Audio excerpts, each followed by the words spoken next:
welcome back to the session. Hope you have a good lunch. Yeah.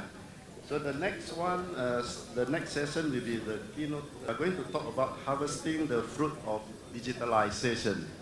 So the speaker will be Volkmar, co-founder and CEO of VERTICYS. So, good afternoon to everybody. I will have a slow start so that the last guests can come into the room. I'm very happy that we are getting together again. I believe I'm not the first one to say this today, but I want to say it because I'm really completely happy to be among this crowd again. And just to share, I've been speaker and sponsor at events like this since over 10 years.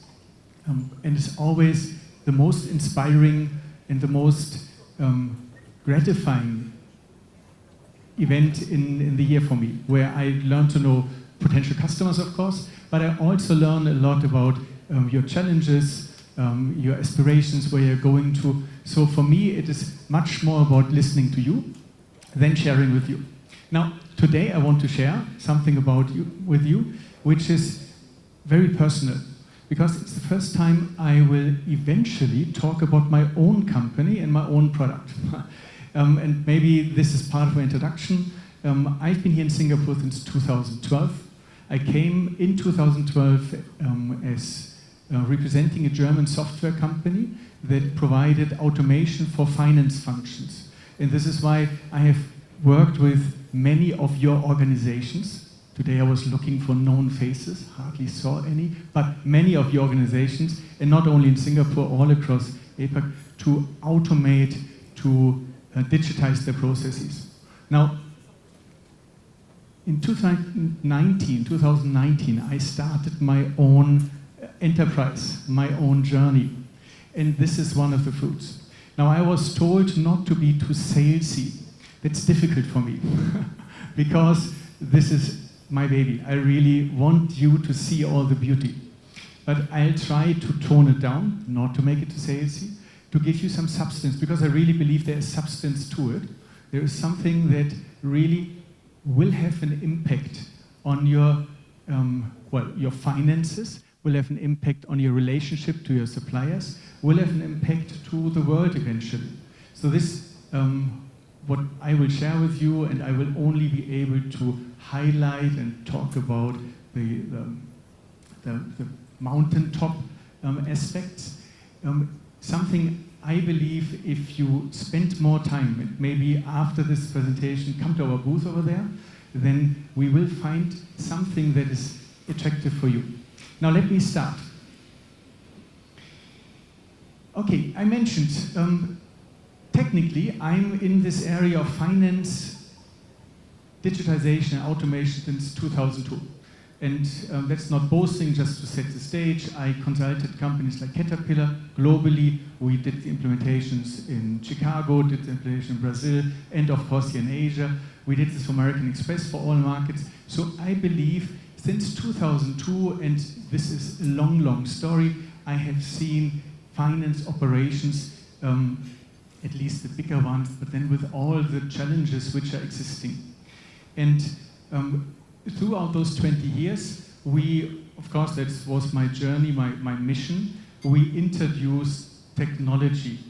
And the one that I believe most of you will have looked at since 15 years and implemented at some point over the last 10 years is AP automation, all the things starting from data capturing to automatic posting. Then here in Singapore, this is a prominent topic since 4 years. Invoice now, PEPL e-invoicing, but in many other markets it has been much more established earlier. And then again, there were a lot of providers offering e-invoicing networks early. And some of you will have already come onto this journey. In Singapore, it's 1/5 of all organizations, companies. So 50,000 organizations are on the nationwide e-invoice network.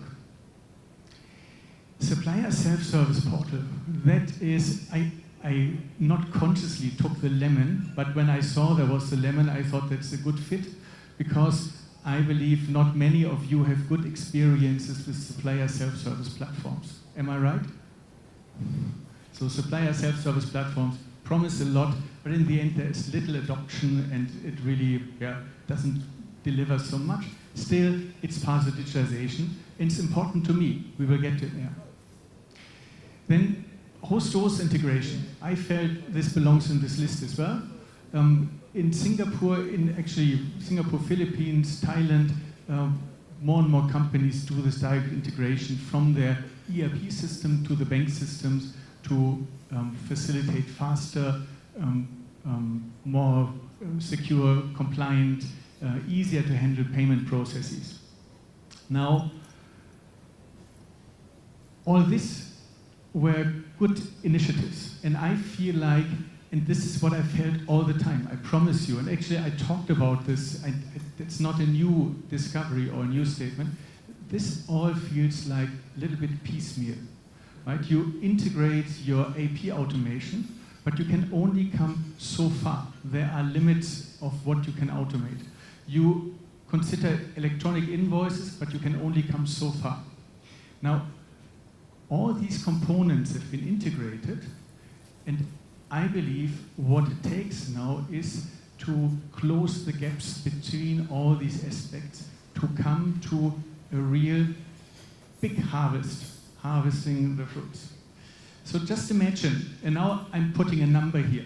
I was told by my colleague Alfred that this always gets the attention of CFOs. If I promise you $5 million annual recurring additional profits without any changes in your infrastructure, without any changes in your processes, do you think that I'm just trying to sell you something? Is this too salesy? We come to this. Well, we're now getting closer. If this leads to more healthy, stable, and more loyal supply chain, is this getting even more attractive? So you have more money, and you have, even especially in difficult times, more dedicated, more committed suppliers.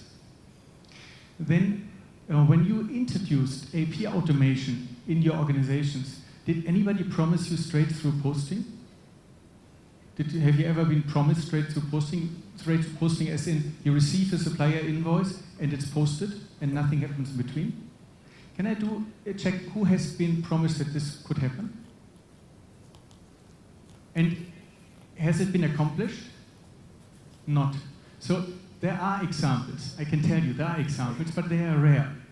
Today, I will talk about the possibility to get there, not by exchanging your existing solution, but by closing the gap. And then we all, in the corporate environment, have been talking about our net zero targets for the last 7-8 years, I believe, Singapore organizations. And we easily talk in the larger organization at least about scope 1, scope 3, that is the emission that the organizations themselves cause. But when we talk about scope 3, until just a year ago, it was common to say there's no way to really get the numbers, so we will estimate. And when you estimate, you run now more than 1 year ago into the risk of being accused of greenwashing. When you just do an estimate and say, okay, this is what we are targeting at and we want to reduce it. So if I give you a means to really initiate a science-based, that means real data-based approach to address your net zero target, which will then include scope 3. And all this together we do with one piece of software. So the difference between the fruits that we saw, which are existing, which I'm sure all of you are already enjoying, and the full package, let's look first at another problem. And this is my personal journey. For 20 years, as I mentioned before, I worked with a large corporate. So I've always looked from the corporate buyer side. And since the technology I was working with was mostly about accounts payable, I looked at the supplier as the one who would provide documentation, the invoices, and we would then efficiently process those invoices. When I consulted IMDA, this is the Infocom authority here in Singapore, when in the introduction of electronic invoicing, that is 4 years ago, we were wondering about the fact, how do you encourage suppliers to send electronic invoices? For buyers, it makes a lot of sense, right? For buyers, it reduces manual work. But for a supplier, where's the benefit for them to send electronic invoices? And then somebody in the room said, well, just pay earlier. If we would offer suppliers, we would pay their invoices earlier, they would certainly raise electronic invoices. In Australia, they do this. In Australia, the government, they have introduced after Singapore the same electronic invoicing standard. Government agencies are committed to pay electronic invoices within 7 days, 7 working days or 7 calendar days, not sure. That's remarkable, and that certainly brings a push. Singapore didn't do this commitment. And in reality, none of your organizations would pay a day earlier if you receive electronic invoices. True? Would you pay earlier just because you get an electronic invoice? No, you wouldn't, right? You have your payment terms and you have your interest. So,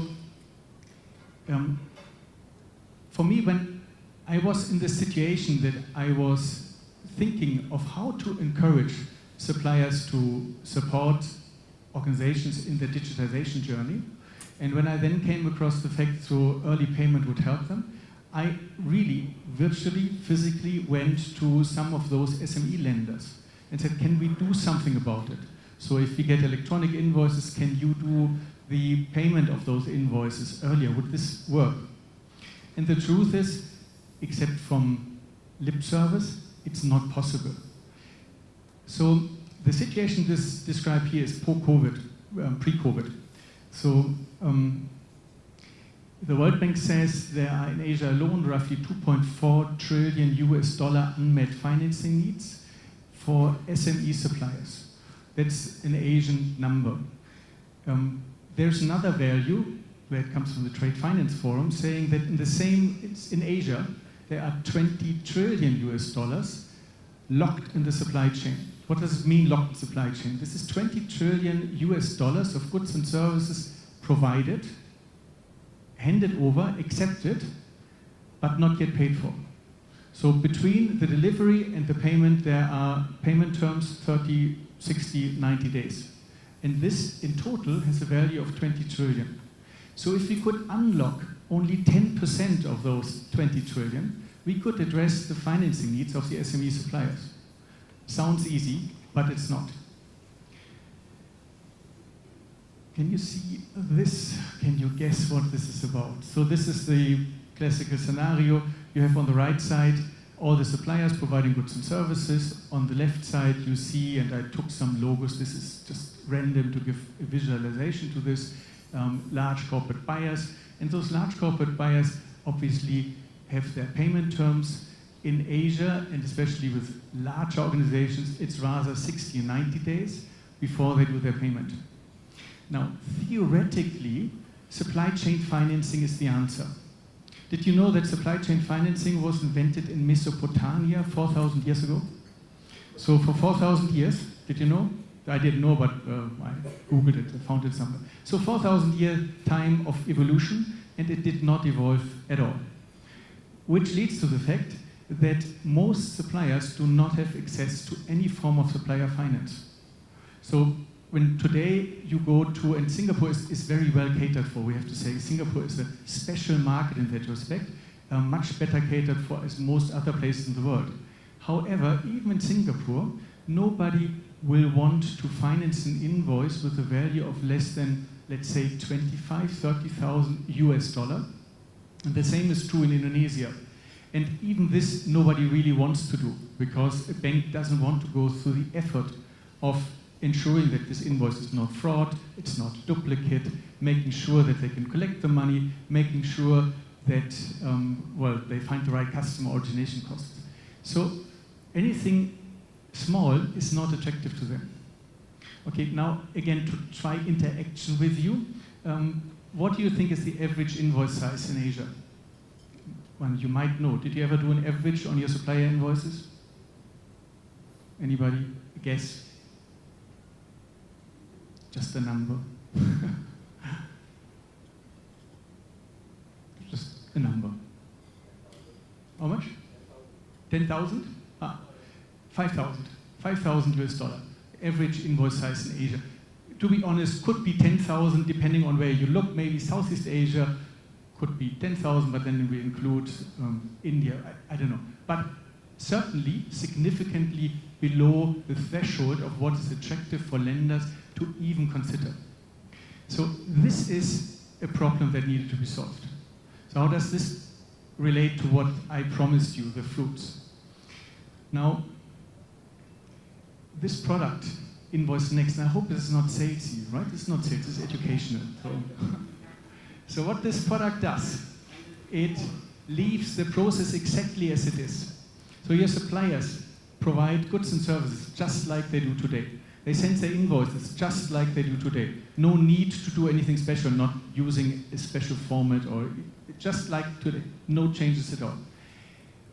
Your warehouse processes the goods just like they do today. Your AP department processes the invoices just like they do today. No changes whatsoever, I promise you.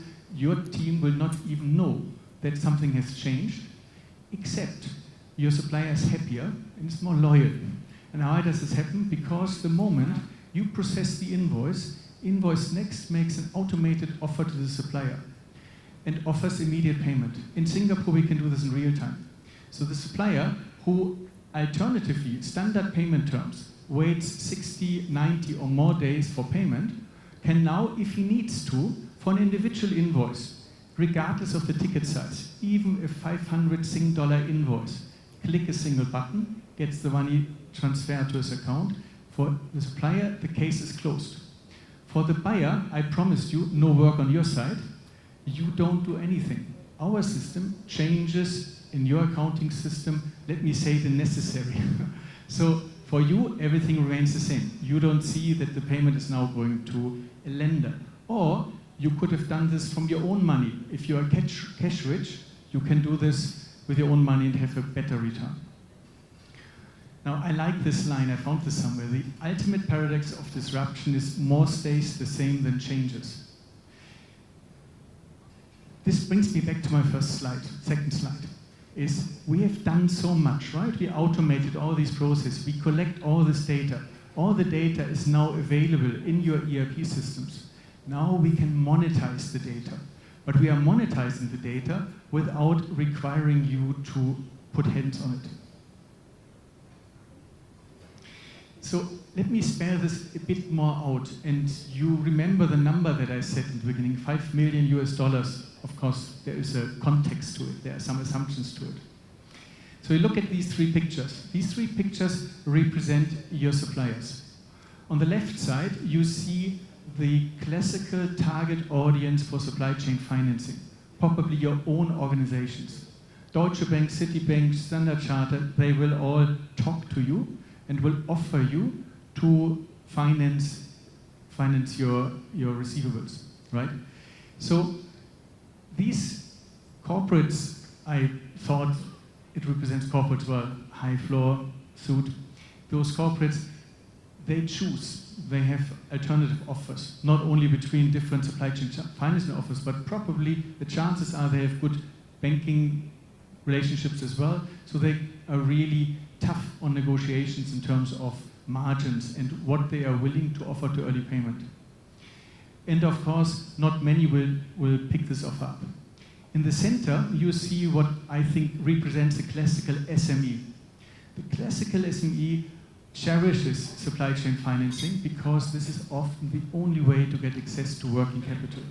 And on the right side, you see somebody you would never expect to see in this discussion, because such a small shop traditionally will never get an offer for early payment. Will not happen. No Standard Chartered, no Citibank, and no alternative lender will ever talk to them. Doesn't make sense. Now comes the surprise. So I can run through here. That's not a surprise yet. Surprise comes next click. But here, first of all, confirmation probably works quite well with your own understanding of your supply chain. You have a small share of your suppliers giving you 30% of your procurement. then you have on the right side 80% of your suppliers, but you get only 20% of your procurement from these suppliers. So and then this is the spread, and then per industry it might shift a little bit. Now, this is the surprise.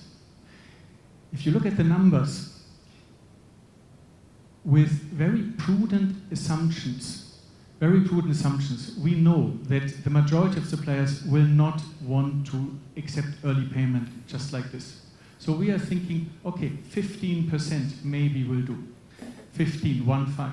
And they will only do because it comes directly from you, and it comes for every single transaction, and it's so easy, it's a single click. And now look at it.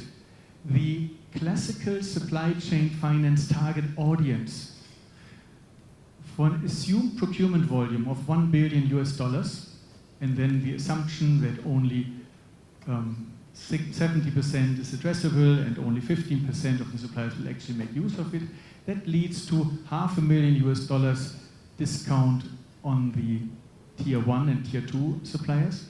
But then we get 90% from the smaller suppliers.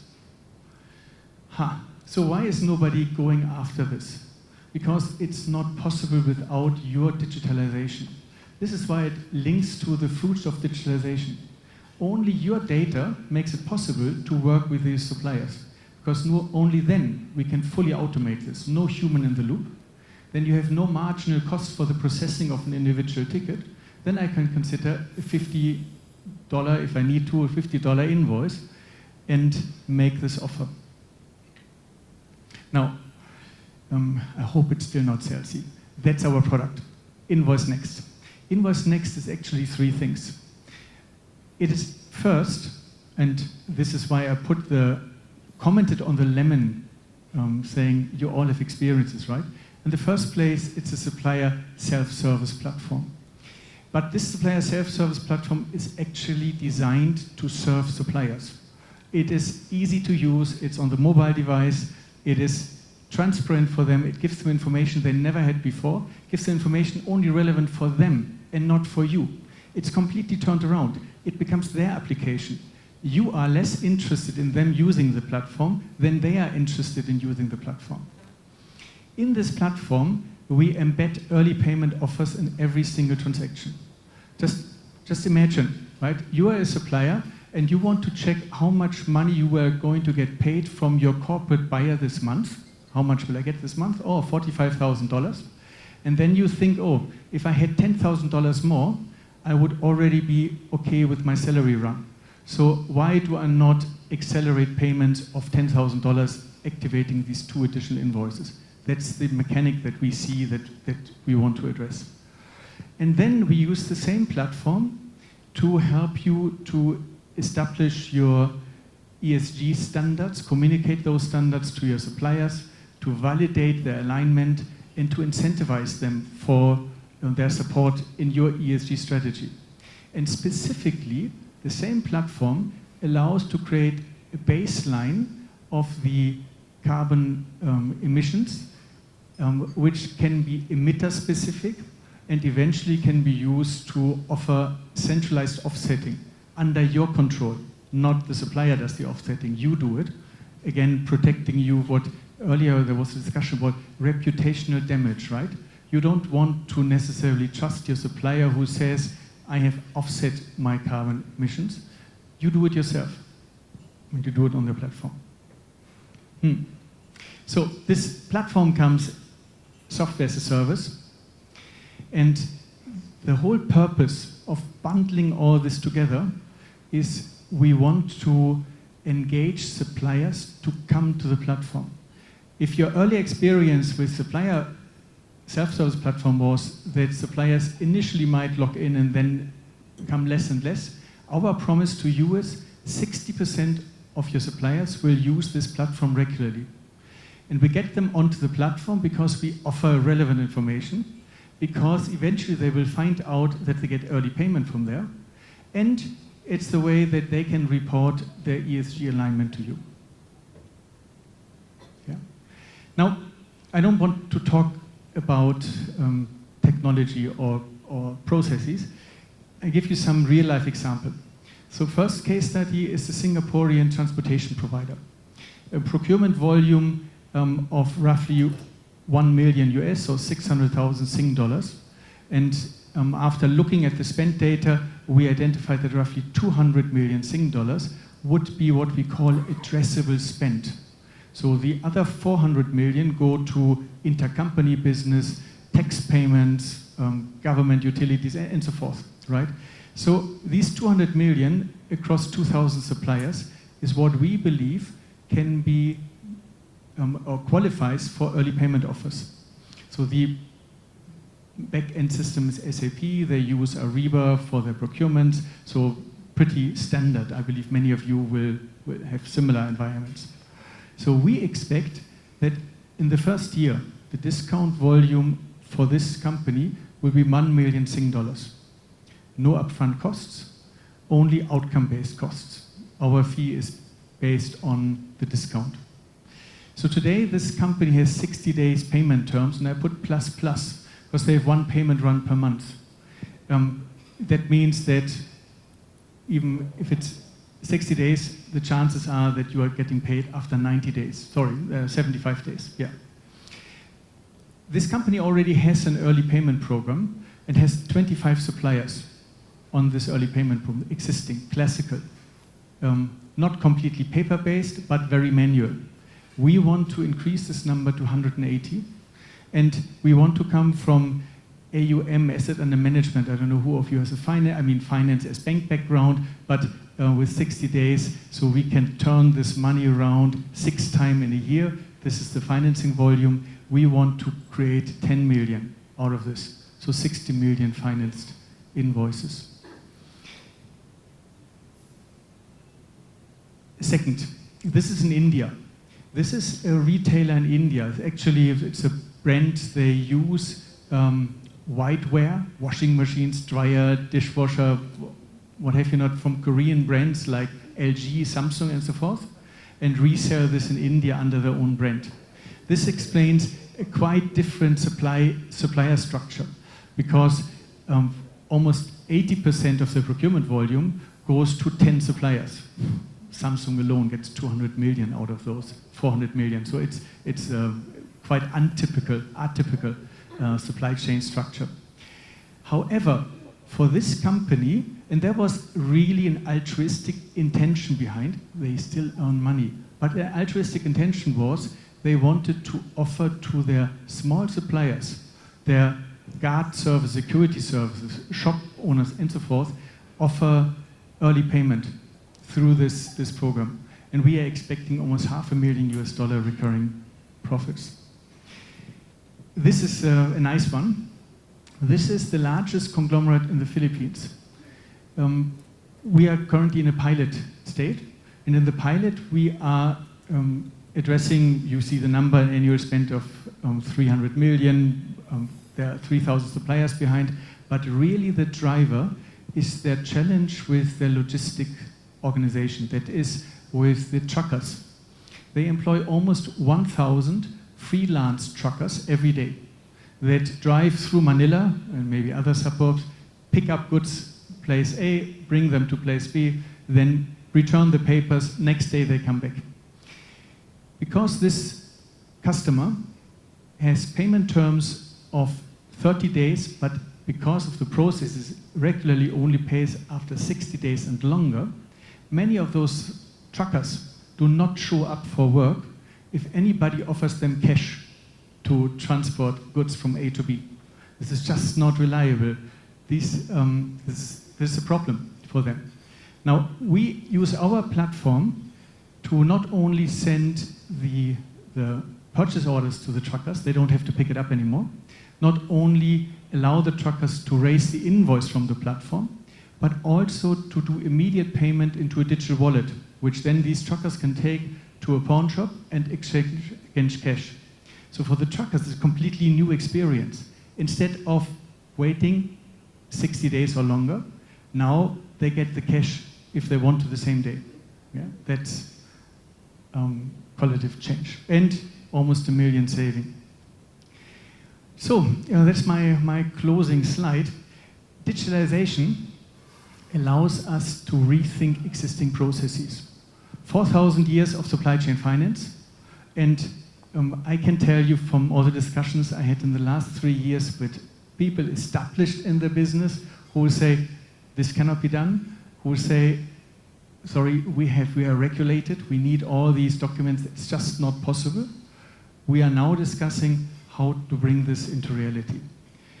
That's the fruit of your digitalization efforts of the last 20 years, because your data is the basis of it. Without your data, it wouldn't work. And this is what resides in your ERP systems. So, would there be any questions? Any comments? Any questions from the audience? I know it's difficult after lunch. Yeah. Yeah, you can put in Slido. Yeah, there is one. Consider the hidden costs from the cybersecurity risk, I guess, right? For the moment, the easy way out, else I would become technical, is entrusted to us. You are working with Ariba. I mean, can I just get a hint again, an exercise after lunch? Who is using Ariba or Cooper? Which organization, Ariba and Cooper? Okay, that's surprising. Okay. Any Sesame? Okay. Some, at least some. I'm sure you asked the same questions to SAP in that case, or to Cooper in that case.